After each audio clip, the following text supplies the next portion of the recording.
स्नेही विद्यार्थियों,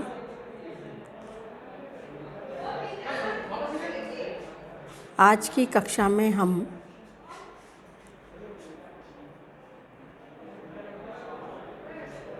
द्वितीय व चतुर्थ प्रश्न पत्र के अंतर्गत निराला व उनकी कालजयी कृति राम की शक्ति पूजा के काव्य रूप पर चर्चा करेंगे। राम की शक्ति पूजा निराला जी की लंबी कविता है। वह किस काव्य रूप की श्रेणी में रखी जा सकती है? यूँ तो निराला जी ने डॉक्टर रामविलास शर्मा के नाम अपने एक पत्र में राम की शक्ति पूजा को बैलेट कहा है। बैलेट के लिए हिंदी में कहीं कहीं वीरगति पर्याय का प्रयोग किया गया है, जो सही नहीं है, क्योंकि उसमें किसी लघु कथा का आधार अनिवार्यतः होने के कारण उसे केवल गीत नहीं कहा जा सकता। अतः उसके लिए गाथा गीत पर्याय ही समीचीन है। गाथा गीत का प्रत्येक साहित्य के शैशव काल में स्वभावतः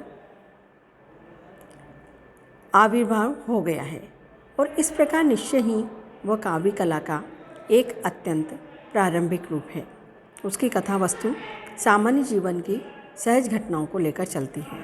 इसमें किसी लोकप्रिय नायक के साहसिक कृत्यों, युद्ध और शौर्य आदि की प्रधानता तो रहती ही है, किंतु प्रेम, घृणा, करुणा आदि भावों का भी यथा प्रसंग वर्णन मिलता है। गाथा गीत की भाषा लोक भाषा, शैली रिझी सरल, सीधी सपाट होती है और कथा भागती हुई आगे बढ़ती है।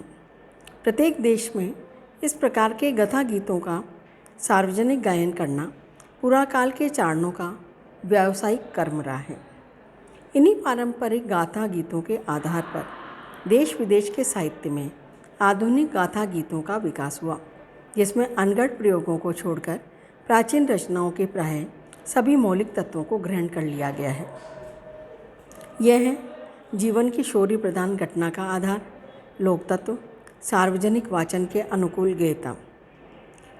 उपयुक्त विवेचन से स्पष्ट है कि राम की शक्ति पूजा गाथा गीत नहीं है, क्योंकि उसकी रचना सार्वजनिक वाचन के अनुकूल ऋजु सरल गेय शैली में नहीं, वरन महाकाव्य की उदात्त शैली में हुई है। दूसरा, उसमें काव्य कला के आभिजात्य का पूर्ण उत्कर्ष और प्रत्यक्ष या अप्रत्यक्ष रूप में लोक तत्व का एकांत अभाव है। अतः राम की शक्ति पूजा के काव्य रूप का संधान अन्य विधाओं की परिधि में ही हमें करना होगा। इस संदर्भ में एक तथ्य स्वतः स्पष्ट है, वह यह कि राम की शक्ति पूजा कथा काव्य है। कथा काव्य के दो प्रसिद्ध भेद हैं, महाकाव्य और खंडकाव्य।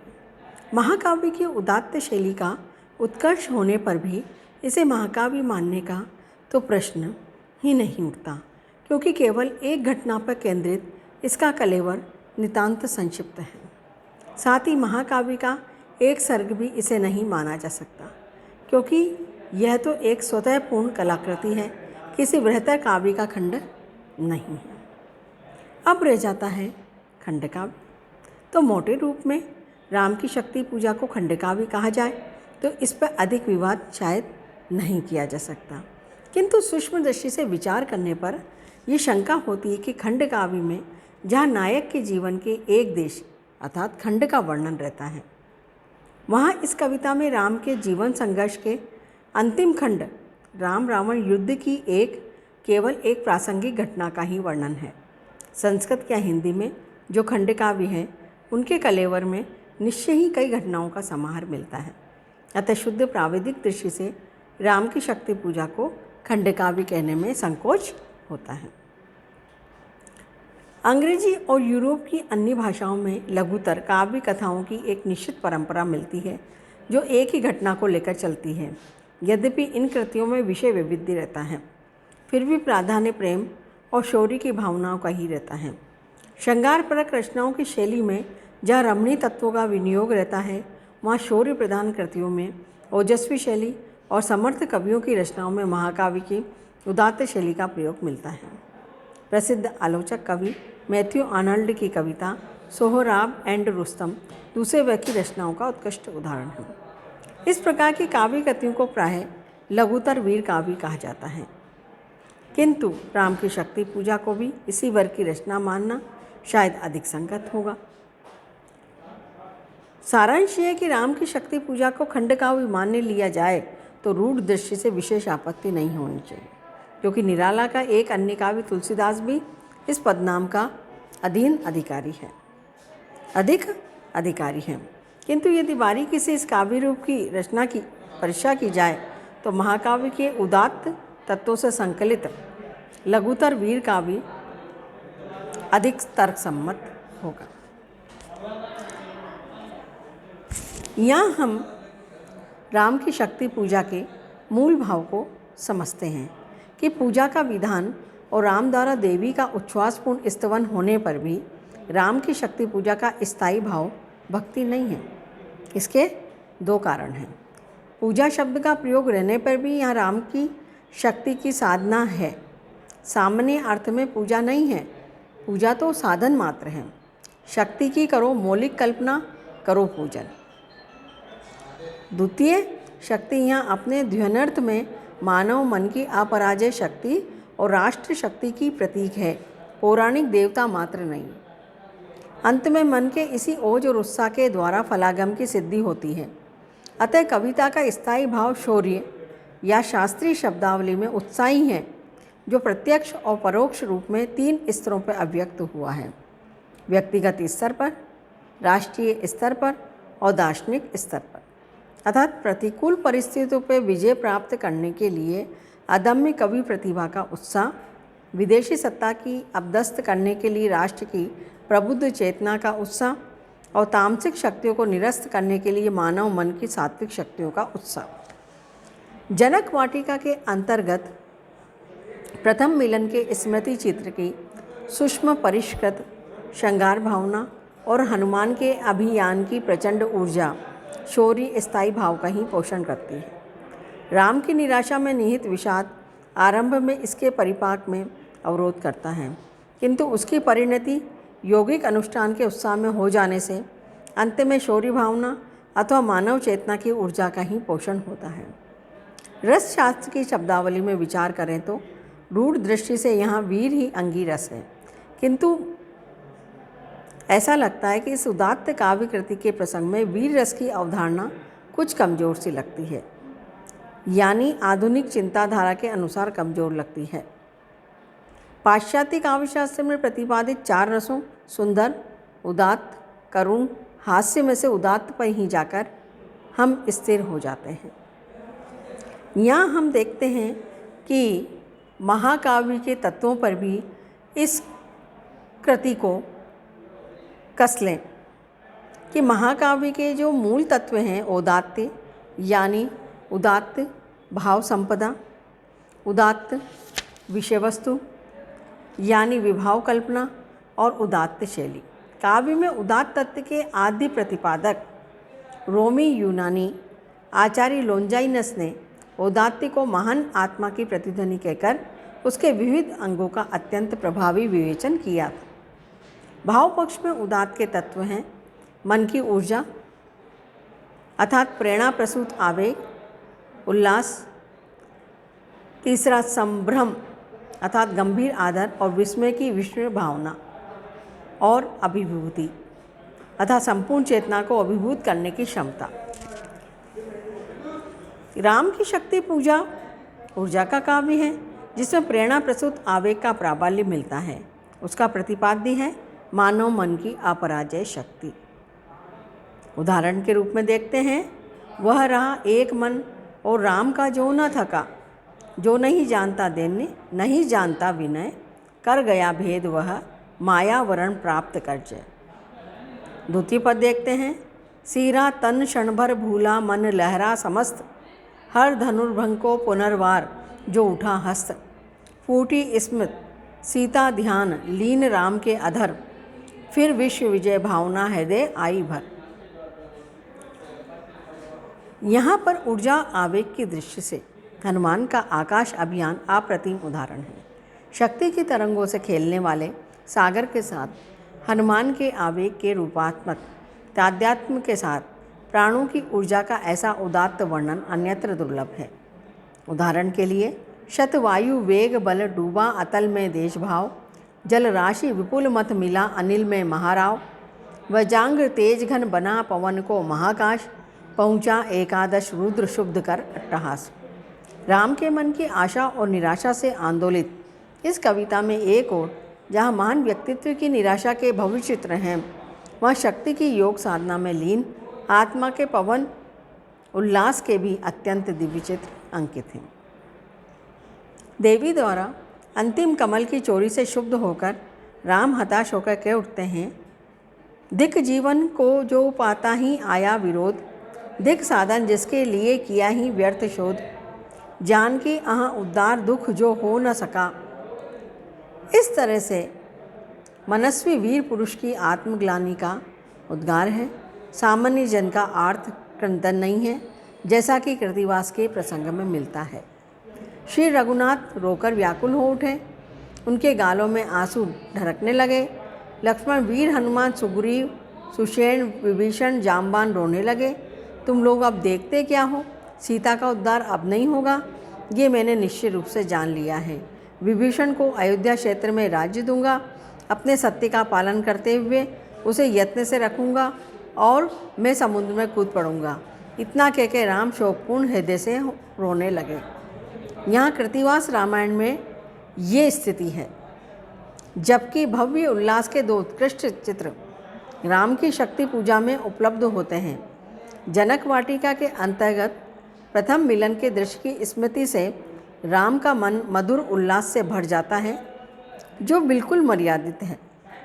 नयनों का नयनों से गोपन प्रिय संभाषण, पलकों का नव पलकों पर प्रथमोत्थान पतन, कांपते हुए किसले झरते पराग समुदय, गाते खग नव जीवन परिचय तरु मलय वलय, ज्योति प्रपात स्वर्गीय, ज्ञात छवि प्रथम स्वीय, जानकी नयन कमनीय, प्रथम कंपन तुर्य।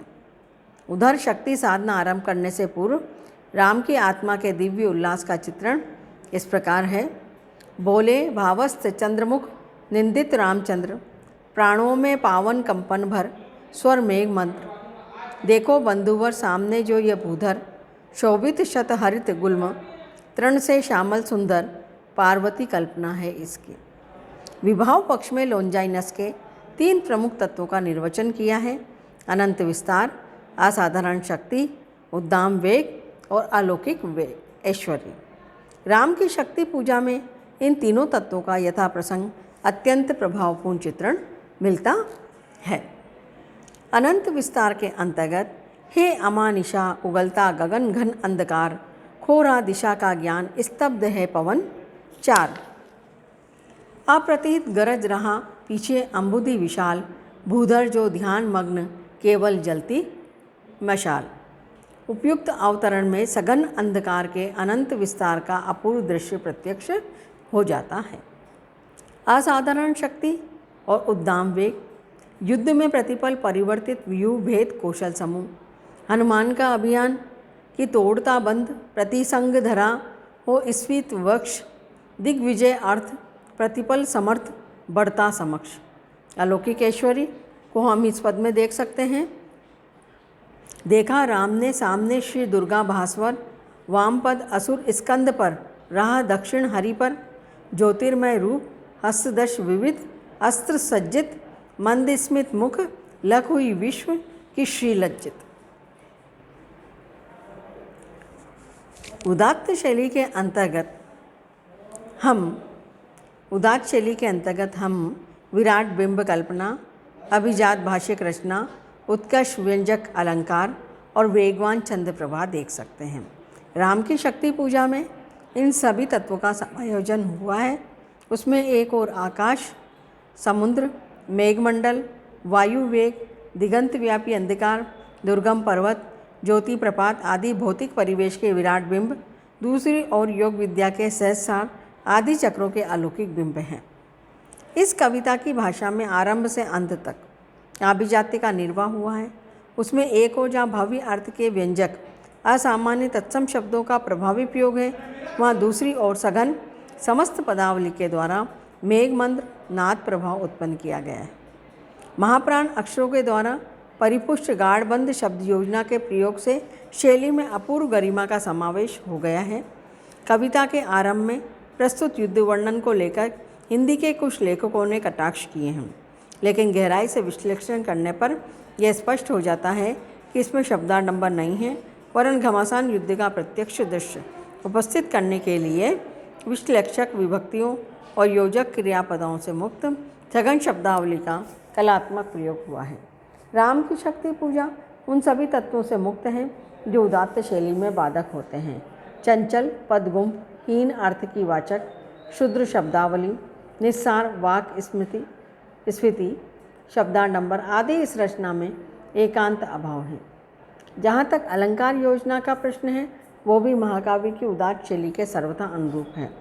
उदात्त शैली के विधायक अलंकार हैं संश्लिष्ट औपम्य विधान, परंपरित रूपक, मिथक कल्पना, अतिशय मूलक अप्रस्तुत योजना, सघोष अनुप्रास, विस्तारना आदि। राम की शक्ति पूजा में इनका यथा प्रसंग अत्यंत प्रभावी प्रयोग हुआ है। संश्लिष्ट औपम्य विधान इन पंक्तियों में देख सकते हैं। दृढ़ जटा मुकुट हो, विपर्यस्त्र प्रतिलट से खुल, फैला पृष्ठ पर बाहुओं पर, वक्ष पर विपुल, उतरा जो दुर्गम पर्वत पर, नेशांधकार, चमकते दूर ताराएं हों जो कहीं पार। यहाँ 3 स्तरों पर सादृश्य विधान प्रस्तुत किया गया है। राम का विशाल शरीर, दुर्गम पर्वत, घनी काली जटाएं, नेशांधकार, तेजस्वी नेत्र, दूर पर चमकते हुए तारे, ये तीनों समायोजित होकर एक वृहत औपम्य विधान का निर्माण करते हैं। रूपक विस्तार, ये अशु राम के आते ही मन में विचार, उद्वेल हो उठा शक्ति खेल सागर अपार, हो श्वसित पवन उंचास पिता पक्ष से तुमुल, एकत्र वक्ष पर ब्रह्म बाष्प को उड़ा अतुल, शत घूर्णावर्त तरंग भंग उठते पहाड़, जल राशि राशि जल पर चढ़ता खाता पहाड़, तोड़ता बंध प्रतिसंध धरा हो स्फीत वक्ष, दिग्विजय अर्थ प्रतिपल समर्थ बढ़ता समक्ष। उपयुक्त अवतरण में हनुमान के व्यक्तित्व और समुद्र के विराट रूपक का आयोजन किया गया है। जब मिथक कल्पना देखते हैं तो देखो बंधुवर, सामने जो ये भूधर, शोभित शत हरित गुल्म, तृण से श्यामल सुंदर, पार्वती कल्पना है इसकी मकरंद बिंदु, गरजता चरण प्रांत पर, सिंह व नई सिंधु, दश दिशि समस्त है हस्त, और देखो ऊपर, अंबर में हुए दिगंबर, अर्चित शशि शेखर, लख महाभाव मंगल, पदतल धस रहा गर्व, मानव के मन का असुर मंद हो रहा खर्च। अतिशय मूलक अप्रस्तुत विधान, उद्गिरित वन्नी भीम पर्वत कपि चतुप्रहर, हनुमान रूपी चंद ज्वालामुखी पर्वत दिन भर अग्नि उगलता रहा, या राक्षस पत्तल पृथ्वी टलमल, विंद महोल्लास से बार बार आकाश विकल, राक्षसों के पाद प्रहार से पृथ्वी काँप रही थी और उनके जय जयकार के घोष से आकाश के पर्दे फटे जा रहे थे। सघोष अनुप्रास योजना, गर्जित प्रलयाब्धि शुद्ध केवल हनुमत प्रबोध, यहाँ सघोषों वर्णों का प्रभावी प्रयोग हुआ है। पदों के अंतर्गत समान वर्णों की आवृत्ति के द्वारा अनुप्रास की सूक्ष्म व्यंजना की गई है। विस्तारना की दृष्टि से देखते हैं तो किसी एक घटना के विविध अंगों का विस्तार से क्रमबद्ध वर्णन विस्तारना कहलाता है। पद देखते हैं, बैठे मारुति देखते राम चरणारविंद, युग अस्ति नस्ति के एक रूप, गुण गण अनिद्य, साधना मध्य भी साम्य, वाम कर दक्षिण पद, दक्षिण करतल पर वाम चरण, कपिवर गदगद, पासत्य सचिदानंद रूप, विश्राम धाम, जपते सा भक्ति आजपा विभक्त हो राम नाम। आरंभ का युद्ध वर्णन भी विस्तारना का उत्तम उदाहरण है। इन विशेष अलंकारों के अतिरिक्त प्रत्यक्ष विधान, विशेषण विपर्यय, मानवीकरण आदि अलंकारों का भी जो महाकाव्य की उदात्त शैली के निर्माण में सहायक होते हैं, निराला जी की इस कालजयी कृति में यथास्थान प्रचुरता से प्रयोग हुआ है। छंद योजना की दृष्टि से हम देखते हैं तो महाकाव्य की शैली के निर्माण में छंद योजना वस्तुतः छंद के लय प्रवाह का विशेष योगदान रहता है। अंग्रेजी के प्रसिद्ध कवि मिल्टन के महाकाव्य की गौरव गरिमा के संवर्धन में उनके छंद विधान ने अत्यंत महत्वपूर्ण भूमिका अदा की है। निराला को नाद प्रभाव की गहरी पहचान थी और मिल्टन की छंद योजना का भी उन्होंने विशेष अध्ययन किया था।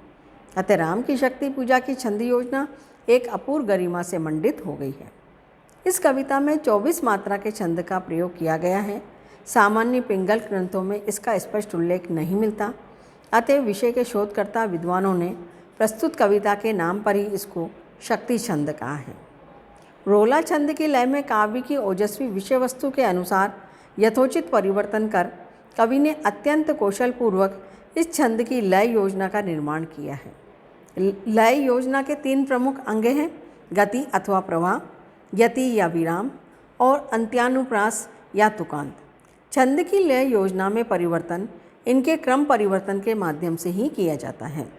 नाद प्रभाव के मर्म के निराला इस रहस्य से पूर्णतः अवगत हैं और राम की शक्ति पूजा के छंद विधान में उन्होंने इसके अत्यंत कलात्मक प्रयोग किए हैं, जैसे विंद महोल्लास से बार बार आकाश विकर।